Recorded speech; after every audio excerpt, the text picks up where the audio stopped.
este salmo, amados, como os demais salmos escritos aqui por estes poetas de Deus, nos ajudam. Eu lhes disse que os salmos, quando nós temos contatos com estes salmos, e inclusive este aqui, é como se fosse um antistônico, sabe? Como se fosse um remédio para dor de cabeça. Sabe quando você está sentindo aquela dor de cabeça e de repente você toma ali uma Neosaldina e dentro de poucos minutos você sara, a sua dor é sanada? Assim também, quando nós abrimos a palavra de Deus aqui e quando nós entendemos o que está registrado aqui, estes salmos, quando nós lemos, acalma a tempestade da nossa alma. Deus usa para acalmar, para trazer paz, para trazer cura. Eu sempre tenho dito que os salmos mostram, retratam a alma minha e sua, o que há aqui dentro. Quando nós temos contato com os salmos, antes, quando nós lemos Crônicas, Reis, Samuel, nós vimos ali homens gigantes, grandes, fortes, suados, guerreiros, heróis, não é? Quando a gente lê a história de Davi, quando lemos a história de Moisés, quando lemos aqui no Velho Testamento, em Crônicas, Reis, Samuel, nós vemos ali os homens suados, homens guerreiros, homens que eram ovacionados, aplaudidos. Mas quando nós vamos para os Salmos, nós vimos aqui o que há por dentro destes homens. Por isso que a minha proposta agora, nessa reflexão, o trilema da alma de Davi. Este é o nosso tema, o trilema da alma. E quando nós lemos aqui este salmo é um salmo que traz cura para a minha alma e para a sua alma.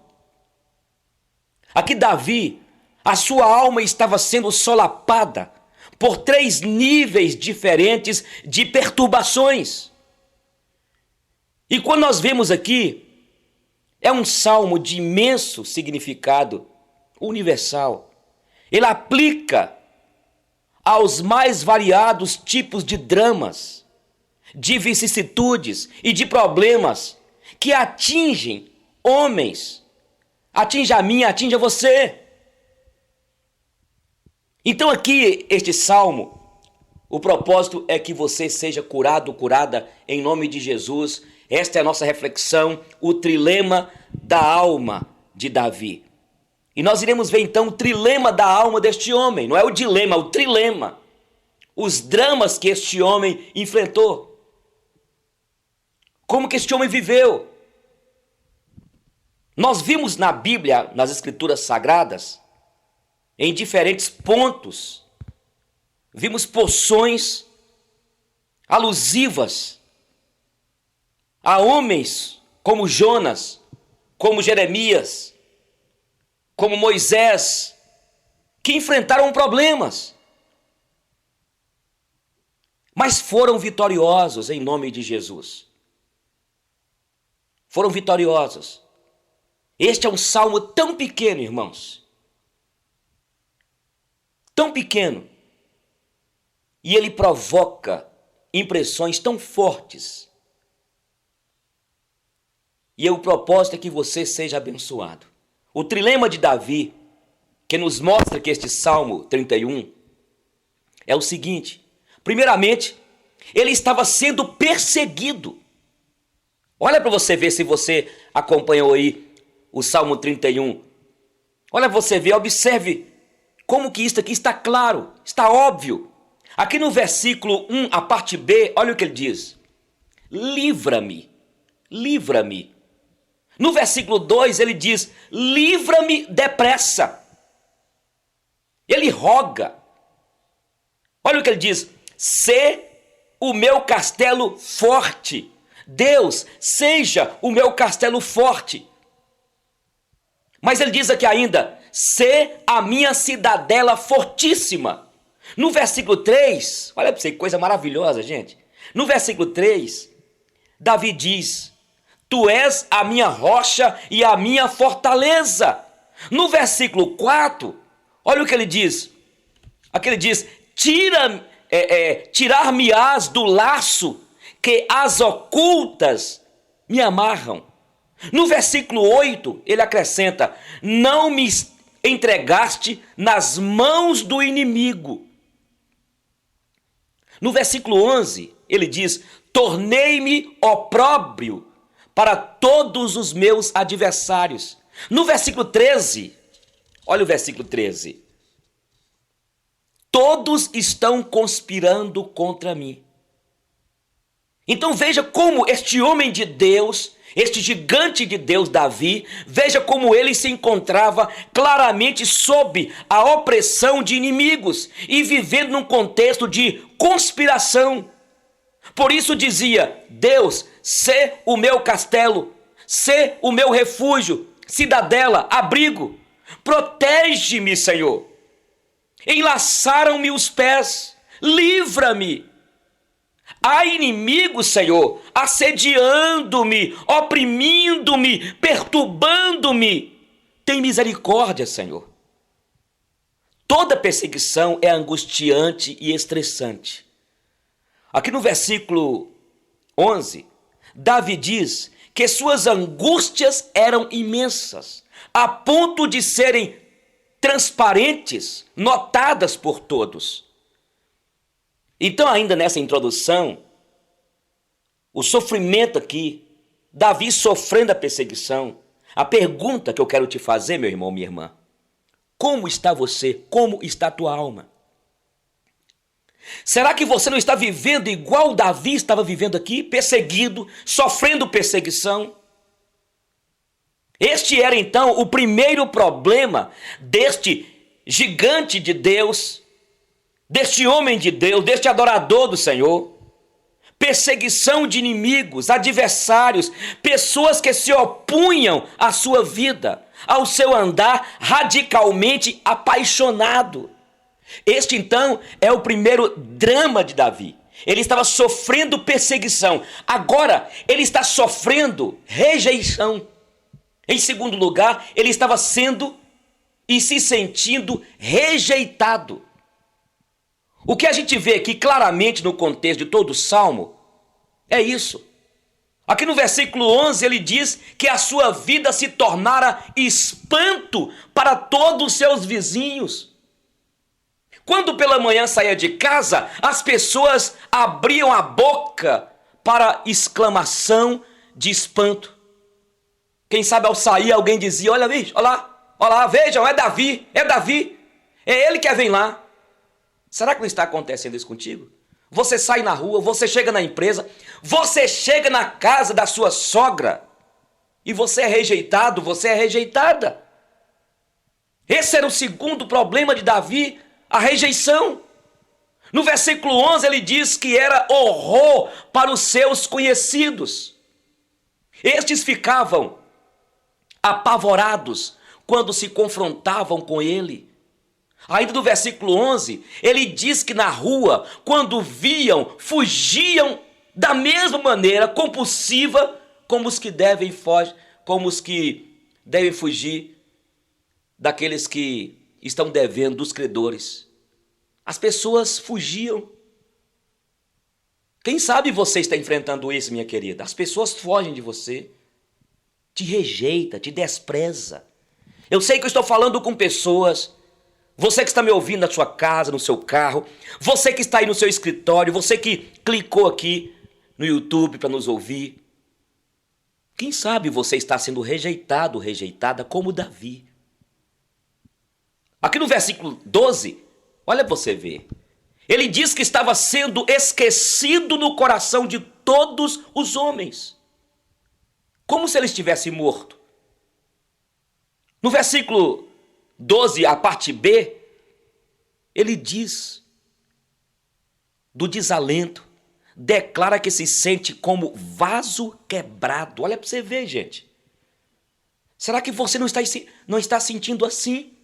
como um vaso quebrado. Esta palavra Deus está me usando para poder trazer alívio, trazer consolo, trazer libertação, trazer ânimo, trazer restauração, trazer cura.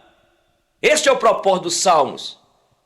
É como um antistônico, é como aquele remédio que vem para poder sarar, curar, pelo Espírito Santo de Deus. Então, a primeira luta de Davi foi a oposição que as pessoas lhe faziam. A segunda, a rejeição delas em relação a ele. Ele era uma alma em depressão, sem espaço, sem amigos, sem ninguém que lhe desse atenção ou se preocupasse com ele. Sem qualquer pessoa que significasse um laço, um vínculo de simpatia, aconchego ou afeição. Pior coisa que existe é você não ter solidariedade, não ter apoio. O terceiro drama de Davi, ele estava sofrendo culpa.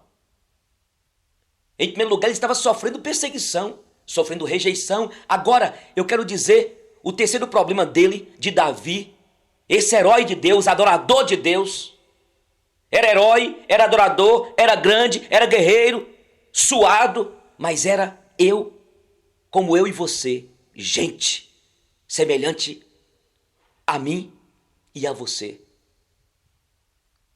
O terceiro problema de Davi era que ele se sentia culpado. Aqui no versículo 10, no final, ele diz: debilita-se a minha força por causa de minha iniquidade. Ele se sentiu debilitado. E ele revela as consequências do sentimento de culpa que, intruso, lhe sobrevém ao coração.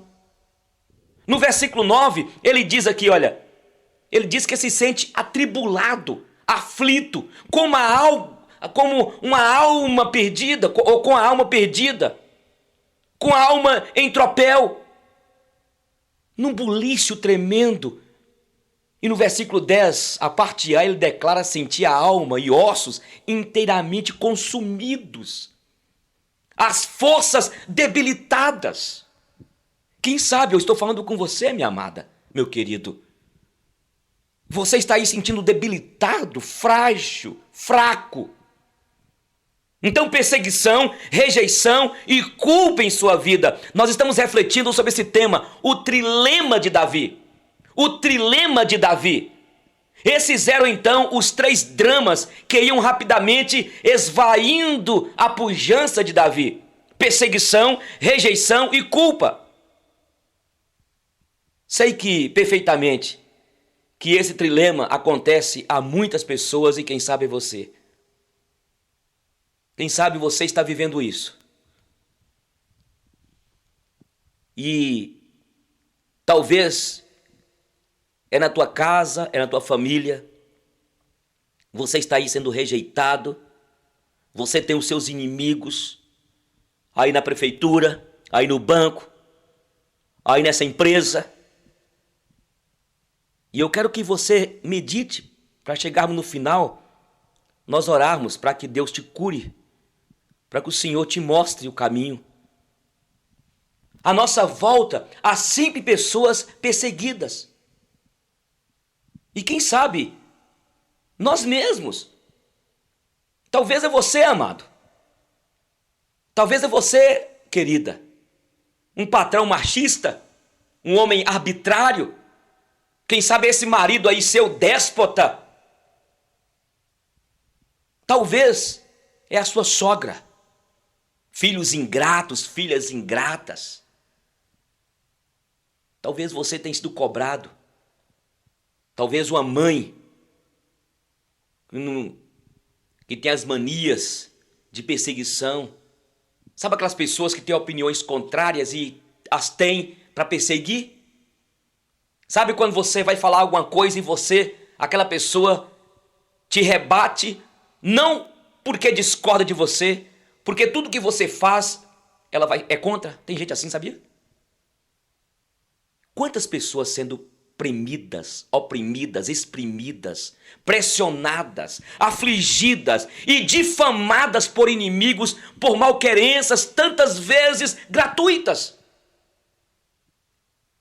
E você sabe que você os tem. Em níveis diferentes da vida, eles podem estar presentes. Humilhando, maltratando, caluniando, ferindo, enlaçando, tramando, conspirando. Pessoas que estão infelicitando, desgraçando a tua vida. Talvez você está sendo ameaçada, ameaçado. Quantas pessoas rejeitadas, mulheres rejeitadas por maridos, quantas mazelas, feridas, dores e traumas algumas mulheres têm. Estou falando com você, minha irmã. Aquele homem que você confiou, abriu seu coração, casou, mas transformou você numa desgraça, não foi? Desprezou você, encheu você de mazelas. E o que dizer de pais? Pais que têm causado dores e traumas, produzindo no coração de seus filhos. Meus irmãos e irmãs, você que me ouve, quem sabe você se sente rejeitada? Quanta rejeição! E olha, gente, quanto mais sofisticada a sociedade, mais urbano o mundo, maior, sabe, a cidade, mais vultuoso o sentimento de rejeição que fica alojado no coração das pessoas. Gente, não há ninguém que não sofra sua maior ou menor dose de rejeição.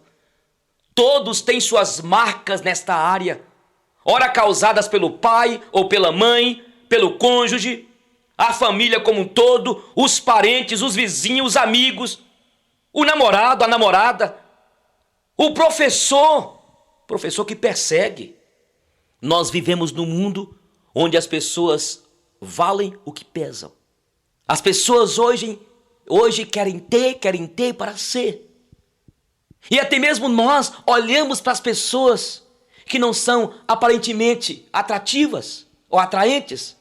Pessoas que muitas vezes não têm aquele estereótipo colocado pela mídia, por esta sociedade que define que você vale pelo que você tem, se você tem bens, se você tem beleza.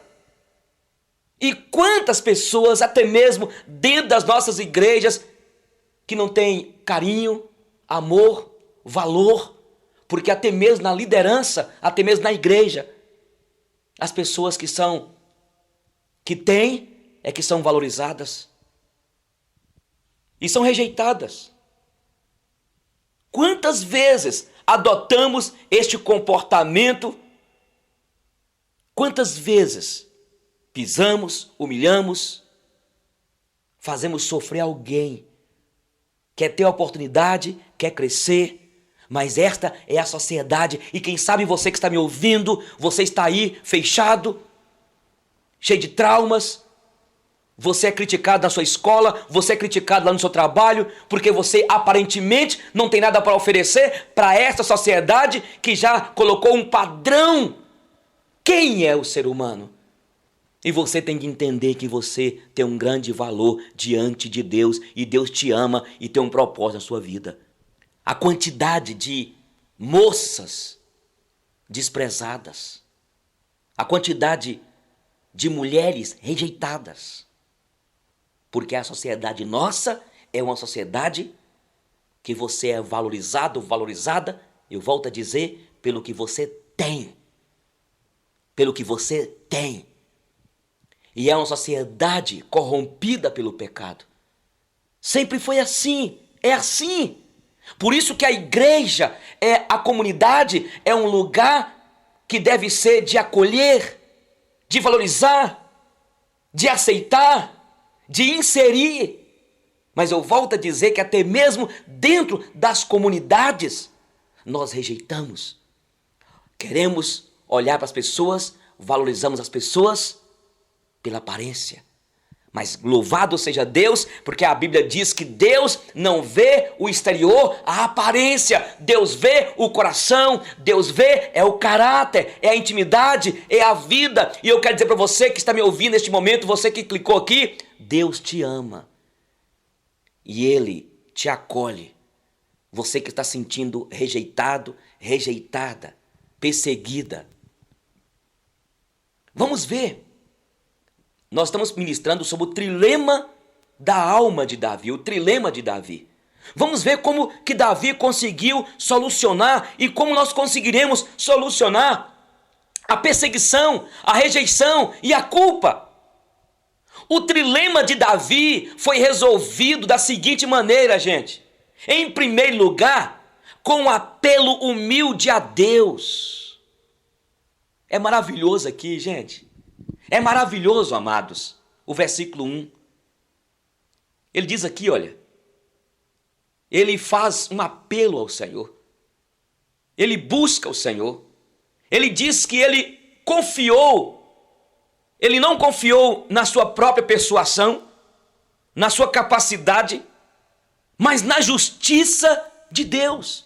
Ele declara isso de uma maneira muito bonita. Ele fala: em ti, Senhor, me refugio, não seja eu jamais envergonhado, livra-me por tua justiça. Não é pela minha, mas é pela tua justiça.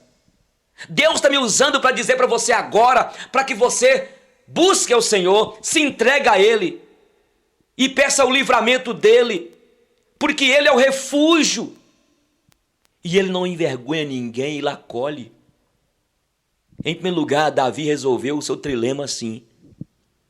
Ele foi humilde e com um apelo humilde ele buscou o Senhor. Olha, a Bíblia diz que Deus não rejeita quem humilha perante Ele. Busque o Senhor. Talvez você está sentindo rejeitado aí neste lugar, nesta empresa. Você trabalha na prefeitura aí. Você que está aí nesse posto. Você que está aí no hospital, sentindo rejeitada.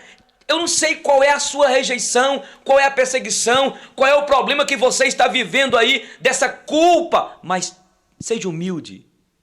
Apele, busque a Deus. Em segundo lugar, sabe como Davi resolveu o trilema dele? O trilema da sua vida, da sua alma? Em segundo lugar, o apelo não foi feito tanto em benefício próprio de seu bom nome, mas sobrenome, sobretudo, o nome de Deus. Aqui no versículo 1 ele diz que estava sendo envergonhado. No versículo 3, acrescenta: porque tu és a minha rocha e a minha fortaleza, por causa do teu nome. Tu me conduzirás e me guiarás.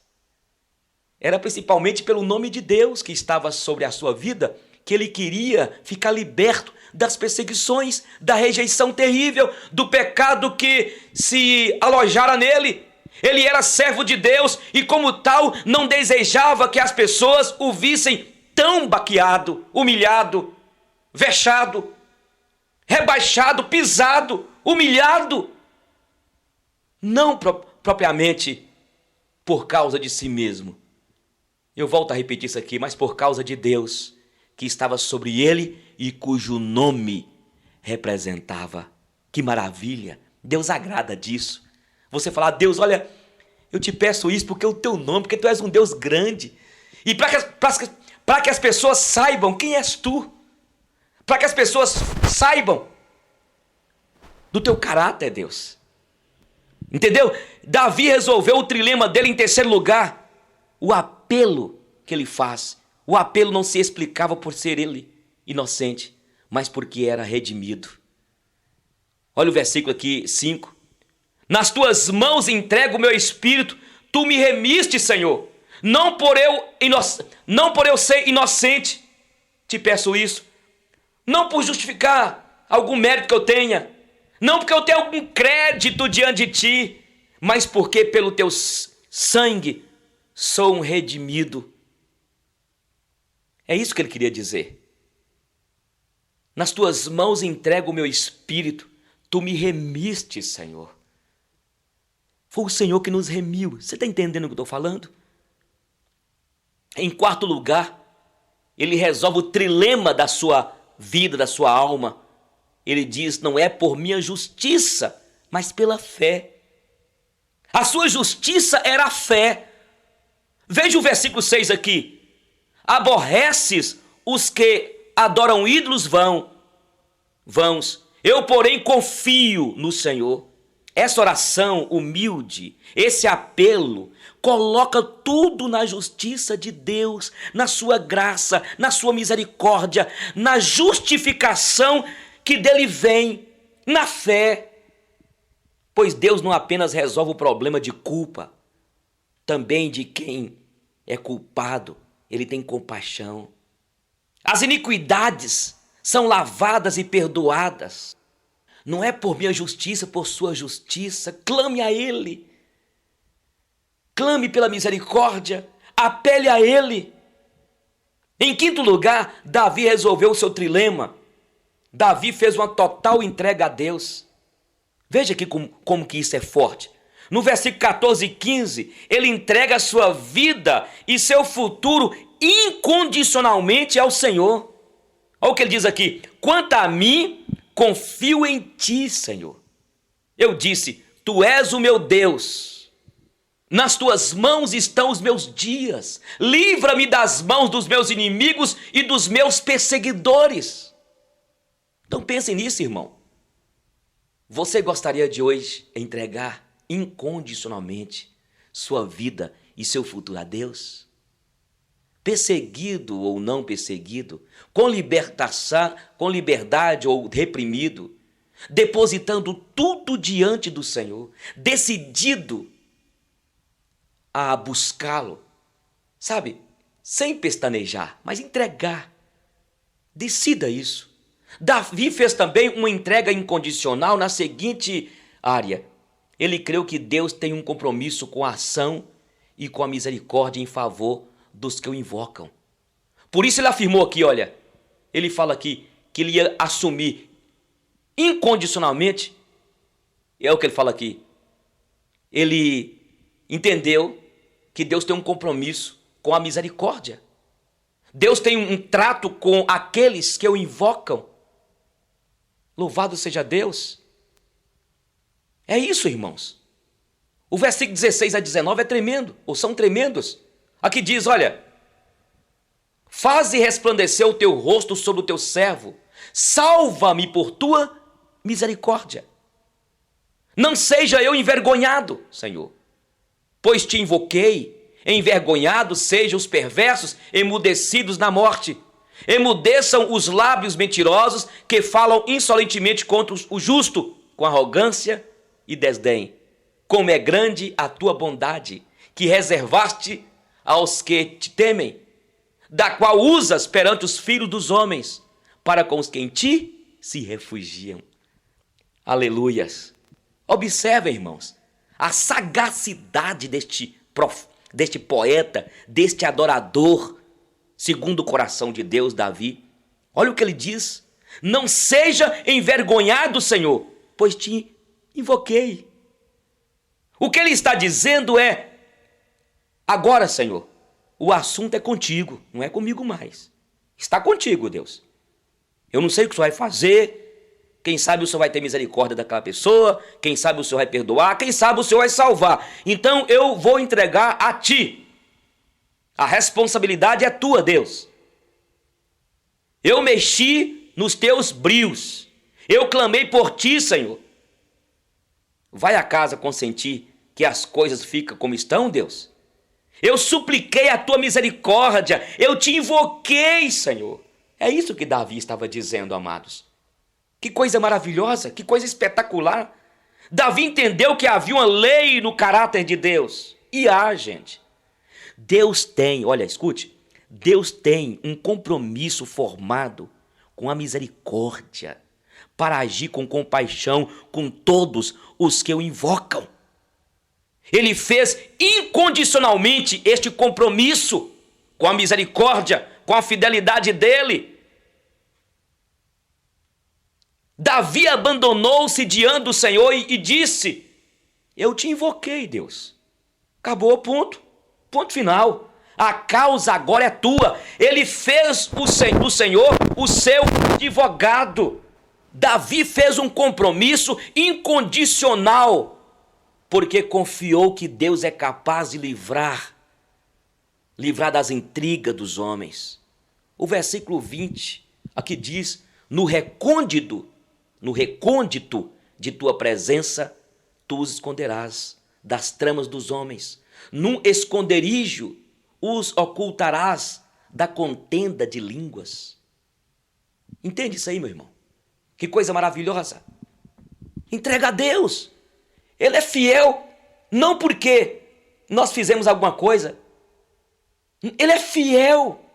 Ainda que você errou, ainda que você caiu, ainda que você pisou na bola, ainda que você está aí com o seu trilema, o trilema da alma de Davi, ainda que ele errou, ainda que você errou, meu irmão, e você errou, já pediu perdão a Deus, já pediu perdão às pessoas, mas as pessoas não te perdoaram, continuam te rejeitando, continua olhando indiferente para você. Irmão, irmã, entregue ao Deus de misericórdia, ao Deus de bondade, ao Deus fiel. Davi diz: eu vou confiar nisto. Tu és capaz de me livrar das ciladas, das intrigas, das teias dos homens, de seus, na verdade, as suas artimanhas malignas. O Senhor é poderoso, Deus. Deus é poderoso, minha irmã. Não fica aí dando ouvido que as pessoas estão falando de você. Não fica aí dando ouvido. As pessoas têm tecido das línguas, né? Aquelas línguas que tecem ordiduras na escuridão para fazer você errar, para fazer você cair. Deus, Ele vê, Ele conhece. Quem sabe você tem sido prejudicado? Talvez pessoas que têm tentado prejudicar o seu relacionamento familiar, a sua vida afetiva, seu trabalho, mentindo, inventando, criando a imagem de vítimas de uma maldade e astúcia e demência para poder prejudicar você. Pessoas que têm te traído. Então é preciso você falar o seguinte: olha, eu vou valer-me de tua presença, Senhor. A tua presença, Senhor, é abrigo, é aconchego. Fala com Deus: Senhor, a tua presença é refúgio do vendaval. Irmãos, Deus é guarida contra o medo e o frio invernoso de calúnia, de maldade, de perseguição. Fala com Deus, que você descansa nele, que você espera nele. A outra forma pela qual Davi resolve o seu problema é uma explosiva atitude de louvor. E isso funciona, irmãos. Veja que o salmo aqui é um só. E nele o salmista extravasa seus múltiplos pensamentos em torno dos adversários, os problemas insanos, os vizinhos que zombaram dele, os amigos que o repeliram, rejeitaram, empurraram e que zombaram dele. Os amigos traíram ele, os conhecidos que não mais o saudavam. Eles desviavam-se, como também pelo pecado dele. Mas agora ele descobre como resolver. E eu confio em ti, Senhor. Olha o que Davi está dizendo, meus irmãos. Tu és tudo que possuo. Tudo com que posso contar é a tua misericórdia, ó Deus. Talvez você está me ouvindo agora, escute. Você que ligou esta rádio, você que clicou aqui. Escute. Talvez você não tenha ninguém a quem recorrer. Não tem alguém para você contar. Sabe quando você não tem ninguém? Para quem que eu vou pedir ajuda? A quem que eu vou recorrer? Ainda que você está no meio da multidão, ainda que você tenha uma família, mas de repente todos te abandonaram, todos te deixaram. Conte com Deus, faça como Davi. Faça como Davi, tudo com quem posso contar é a tua misericórdia, ó Deus. Irmãos, escuta bem aqui. Eu quero começar a terminar esse tema nosso. O trilema de Davi. O trilema da alma de Davi. Este tema nosso. Por isso que ele expressou que é melhor ficar com Deus. Quando o profeta chegou e falou assim: olha, Davi, você pode receber aí uma maldição de espada, perder o povo. e foi colocando algumas questões para Davi: você pode ficar com o Senhor. E ele falou assim: eu prefiro cair nas mãos de Deus, ser socorrido por Deus, do que ficar nas mãos dos homens. Sabe por que Davi, como adorador, sabia que o ser humano, ele é vingativo, é invejoso, o coração é mau. E há momentos que ele mata, que ele destrói, ele não perdoa, ele quer a desgraça. Sabia disso? Por isso que ele fala aqui: olha, melhor coisa é contar com tua misericórdia, é cair nas mãos de Deus. Por que Davi queria cair nas mãos de Deus? Porque Davi sabia que Deus é um Deus misericordioso, Deus é um Deus bondoso, Deus é um Deus fiel. Davi sabia, e eu vou usar aqui uma frase, que Deus tem uma fraqueza. A fraqueza de Deus é a misericórdia dele. Quando a alma chega para ele pedindo perdão: me socorre. E talvez você que está me ouvindo está vivendo isso. Todos te abandonaram, todos te deixaram, estão te perseguindo, te rejeitaram. E talvez porque você pecou, porque você caiu. E as pessoas são assim, elas não querem saber se você é pecador, que você é fraco, que você... Eles, na verdade, não aceitam o seu erro. Mas Deus é um Deus de misericórdia, então recorra a Ele. Ele entregou uma entrega incondicional. Ele diz assim: Senhor, sei que prometestes fazer o bem aos que invocam, e eu estou escondido em ti, Senhor. Reconheço que pode, Senhor, me proteger das tramas, das línguas maliciosas. E ele diz: olha, Senhor, sobre as tuas asas que eu quero achar amparo, asilo, guarida. Observe que em meio a todas as dificuldades que acometem, quando todas as coisas estão se desenvolvendo, tumultuando, algumas sendo resolvidas, outras proteladas, que Davi assume uma explosiva atitude de louvor.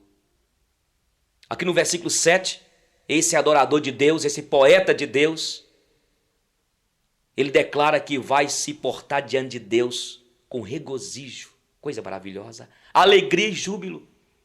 Ele diz: eu me alegrarei e me regozijarei na tua benignidade. No versículo 21 e 22 ele diz que fará isso com gratidão pela misericórdia divina. Entende, minha irmã? Além de entregar, confiar na misericórdia dele, é adorar, é louvá-lo, é agradecer. Aqui o versículo 21 diz: bendito seja o Senhor, que engrandeceu a sua misericórdia para comigo numa cidade sitiada. O versículo 22 ele diz: eu disse na minha pressa, estou excluído da tua presença. Não obstante, ouviste a minha súplica e voz, quando clamei por teu socorro. Ele estava oprimido, numa cidade sitiada, debaixo de uma verdadeira poluição letal, quando Deus o ouviu e se lembrou da sua promessa de misericórdia. E Davi disse ainda mais, ele disse que queria manifestar esta explosiva atitude de louvor diante de Deus com amor por sua justiça. Isto é maravilhoso, meus irmãos. Aqui no versículo 23 ele diz: amai o Senhor, vós todos seus santos. O Senhor preserva os fiéis, mas retribui com largueza ao soberbo. Ele diz que iria amar e exaltar o Senhor por essa sua justiça. Davi exultou também diante do Senhor com verdadeira alegria, convocando o povo de Deus a continuar firme e ter paciência, a esperar nele. Aqui no versículo 24 diz: sede fortes e revigore-se o vosso coração, vós todos que esperais no Senhor. Há muitas pessoas perseguidas, rejeitadas, carregando culpas, pecados, iniquidades. Este é o momento de você fazer uma oração. dependendo da graça de Deus. Você não precisa, meu amado, minha amada, ficar aí, vivendo nesse trilema.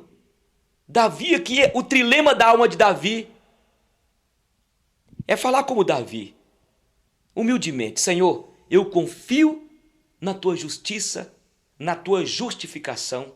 Diga ao Senhor, meu amado, minha amada, escute aí, você que me ouve: não sou nada, Senhor. Diga ao Senhor: mas sou redimido pelo teu sangue. A única coisa que possuo, fala com ele, a única coisa que possuo, Deus, é fé. E essa fé é minha justiça. Tem misericórdia de mim. Foi o que ele falou aqui. E se você que está me ouvindo agora fizer isso, e com sinceridade, com o coração quebrantado, se você pecou, sua iniquidade será perdoada, seu pecado apagado, e você abrirá a porta para comemorar e começar a andar com o Senhor com toda liberdade, ainda que as pessoas continuem te olhando com indiferença. Nele nós temos a vitória contra os adversários, e os problemas que te oprimem, você vai sentir aliviado. Entregue neste momento. Olha, sabe o que a Bíblia diz? A Bíblia é maravilhosa aqui, os Salmos. Ainda que meu pai, olha, a Bíblia diz aqui, irmão, ainda que meu pai e minha mãe me abandonem, o Senhor me acolherá. Talvez você foi abandonada, Deus te acolhe. Pode acaso a mulher esquecer do filho que ainda mama? Pode olvidar o fruto do seu ventre? Mas ainda que a mãe se esqueça do filho, e ainda que ela ignore que os seios estão cheios de leite para amamentá-lo, o Senhor não esquecerá dele. Deus não esquecerá de você. Há amor suficiente em Jesus para aquecer os rejeitados. A esposa humilhada pelo marido, a senhora, minha amada. Os pais desprezados pelos filhos. Os filhos esquecidos pelos pais. As pessoas repelidas, desdenhadas, humilhadas pelos amigos, os parentes. Talvez você tenha sido humilhada na sua família, porque você engravidou, porque você separou. A sua igreja te rejeita dizendo que você é adúltera. A sua igreja te rejeita dizendo que você não deveria ter separado. E porque a igreja é assim, eles querem que você, a sua igreja quer que você continue casada, mas eles não sabem o quanto aquele homem que te maltratava dentro de casa, que era um santão na igreja, um hipócrita, um mentiroso, e talvez você está sentindo desprezada pela sua comunidade. Deus, o Senhor, não te despreza, Ele te acolhe. Talvez é você que foi rejeitada. Você foi rejeitado pela sua comunidade, pastor, porque você adulterou, porque você caiu. Mas Deus te acolhe, te devolve a unção, como aconteceu com Davi. Escute, em Jesus há descanso, há segurança. Em Jesus há escape, abrigo. Escute, há um cais firme, há um porto seguro, um campo de força, abrigo forte para livrar-nos das ciladas, dos ardis dos homens, das ciladas sutis, deste mundo de injustiças. Louvado seja Deus. Glória ao Senhor. Ele é o refúgio eterno. Ele é aquele que, no mar revolto da vida, Ele acalma a tempestade da nossa alma. Ele tem solução para os trilemas difíceis da vida.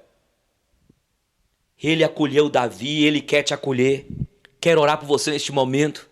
Nós conversamos aqui, baseado no Salmo 31, esse tema, o trilema de Davi, o trilema da alma de Davi, que foi perseguido, foi rejeitado, ficou vilipendiado pela culpa.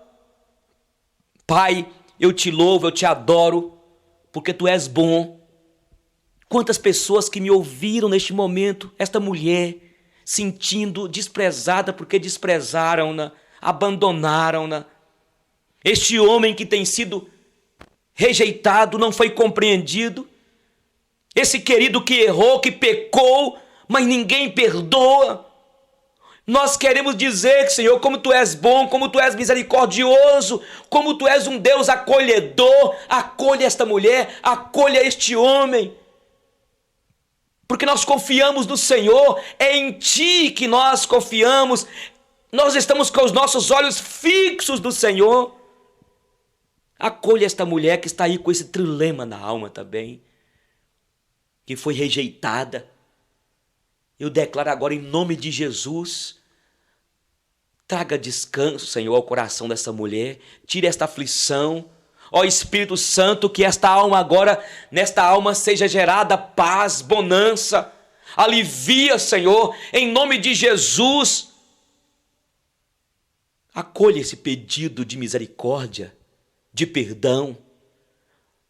Nós buscamos em Ti refúgio, porque o Senhor nos remiu, porque o Senhor nos perdoou, porque o Senhor nos acolheu, porque o Senhor é o único refúgio que temos, cidadela forte. O Senhor é o socorro bem presente em meio às tribulações. E em nome do Senhor, eu declaro agora, Senhor, alívio a esta alma. Eu declaro agora, Senhor, que todo este sentimento de rejeição caia por terra. Para que tanta preocupação? Como disse Thomas Jefferson, quanta dor nos causaram os males que nunca aconteceram. Infelizmente, as pessoas se preocupam demais. Passam boa parte de sua vida preocupadas com coisas que poderiam acontecer e, na grande maioria, não acontecem. Se ganhassem R$1 para cada preocupação, estariam milionárias. Mas ninguém paga por isso, porque se preocupar é, na verdade, perda de tempo e de paz interior. Afinal, preocupação não resolve nada. Na verdade, a preocupação só é útil quando ela vem e fazemos rapidamente algo de bom dela. Isto é, agimos preventivamente ou fazemos um planejamento e colocamos opções de contingência.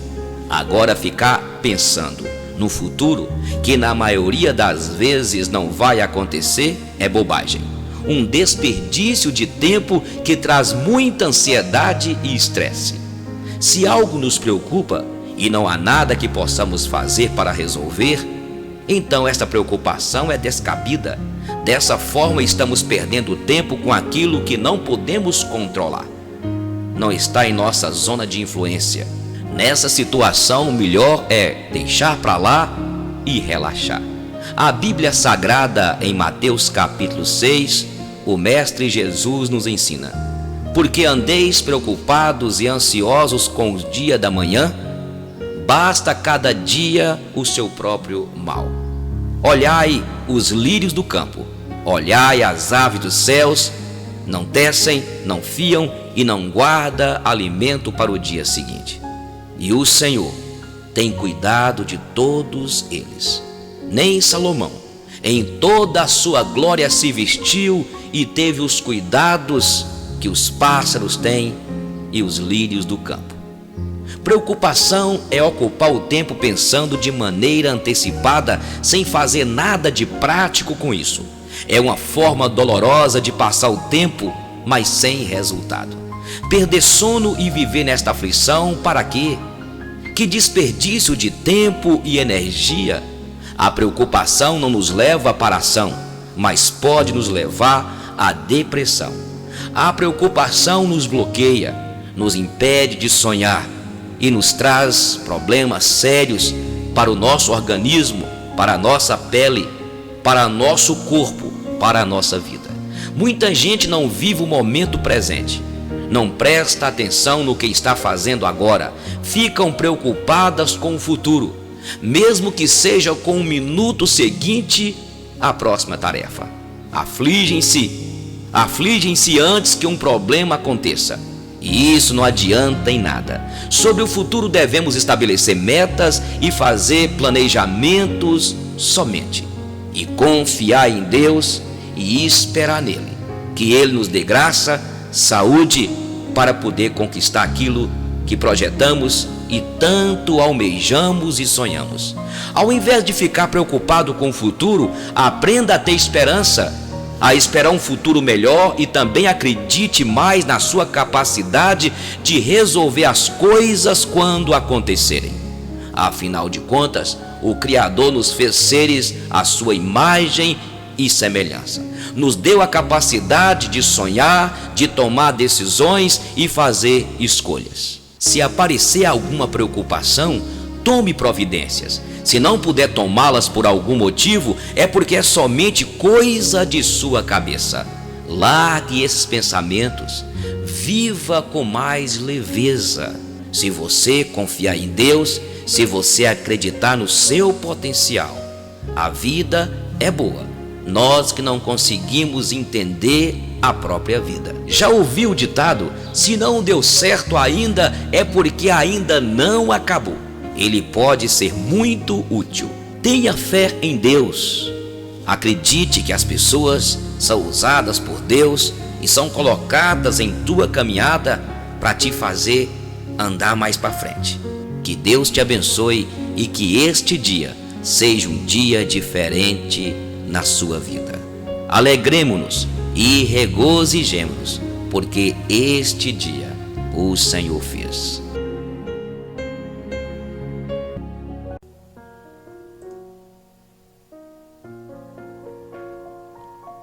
Perdoar é um dos mais nobres gestos de que é capaz o ser humano, e também um dos mais difíceis. Quem sabe perdoar praticamente atingiu a perfeição, pois viver sem ódio, sem mágoa, livre de todo ressentimento, é possuir a verdadeira sabedoria de viver.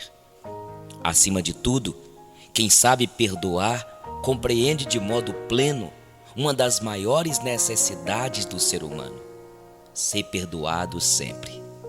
Se errar faz parte da fraqueza humana, ser perdoado é o único caminho para ser redimido do erro. Quem não recebe o perdão praticamente está impossibilitado de se recuperar. Negar o perdão é condenar o que errou a permanecer no erro. O que é perdoar? É admitir que a fraqueza humana esteja sempre presente, mesmo na pessoa que vive na mais reta intenção, e que o erro de hoje necessariamente não se repetirá amanhã. Assim, perdoar é oferecer à pessoa um crédito de confiança. Você errou, eu perdoo. Ofereço-lhe uma nova oportunidade. Aquilo que você fez não existe mais. Você é uma nova criatura com nova chance. Como é bom, no momento de fraqueza, receber uma nova oportunidade. Ter gente que confia em nossa recuperação. Quando um pai perdoa ao filho o erro cometido, lhe está dizendo exatamente isso: meu filho, você errou, mas você pode ser diferente. Conte comigo. Por outro lado, não o perdoando, estará dizendo: meu filho, você não tem jeito mesmo, não conte mais comigo. É o caminho mais fácil para fazer com que o filho não lute mais para superar as próprias limitações. É condená-lo a repetir o erro. Todos nós, praticamente, já vivemos esta gratificante experiência de termos sido perdoados em momentos de fraqueza. Foi esse perdão fraterno que nos deu ânimo para reiniciar o caminho. Por outro lado, também já passamos pela dolorosa experiência de termos errado e não recebido o perdão reanimador. Foi muito difícil, então, recolher forças para recomeçar. Pareceu até que os outros tinham prazer em que permanecêssemos no erro, em nos ver atolando sempre mais. Perdoar é reconhecer a quase infinita capacidade do ser humano de se regenerar. Por pior que alguém seja, a chama da bondade nele não está extinta. Basta um pequeno sopro e a chama brilha com força. Transforma-se em labareda. Assim como ninguém é totalmente bom, perdoar é participar da misericórdia divina que faz o sol brilhar sobre justos e injustos. Quanto maior o pecado, mais intensa a presença amorosa de Deus. Saber perdoar é ser capaz de realizar o mais divino dos gestos para com o ser humano, o gesto do perdão. Frases para você começar este novo dia. Gentileza gera gentileza. Já cansou de ouvir esta frase, não é mesmo? Mas ela é uma das frases mais sábias dos últimos tempos. Ter atos gentis pode mudar o dia de todos à sua volta e especialmente o seu. Aproveite para começar hoje com atos de gentileza. Isso poderá um dia mudar o mundo.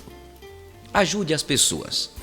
A cada dia que passa, nos esquecemos que estamos vivendo em sociedade e muitas vezes não nos atentamos nas necessidades dos outros. Alguém lhe perguntou qual a padaria mais próxima? Ajude-a e mostre o caminho.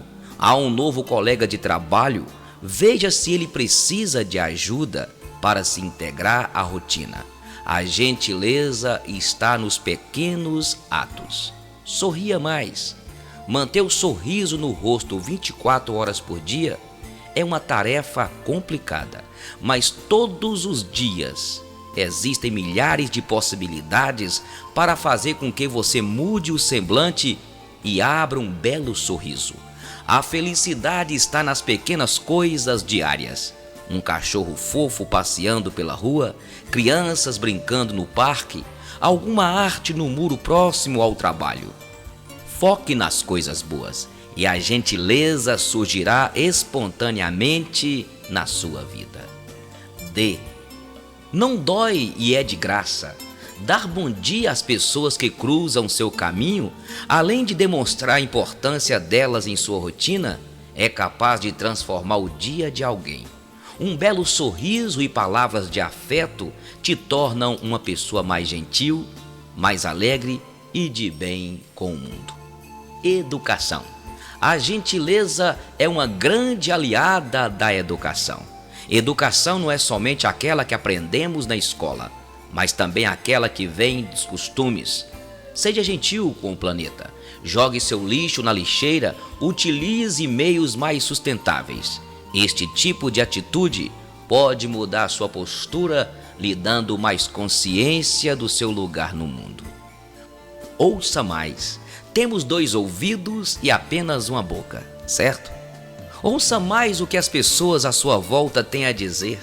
Muitas vezes não damos atenção necessária às pessoas próximas de nós.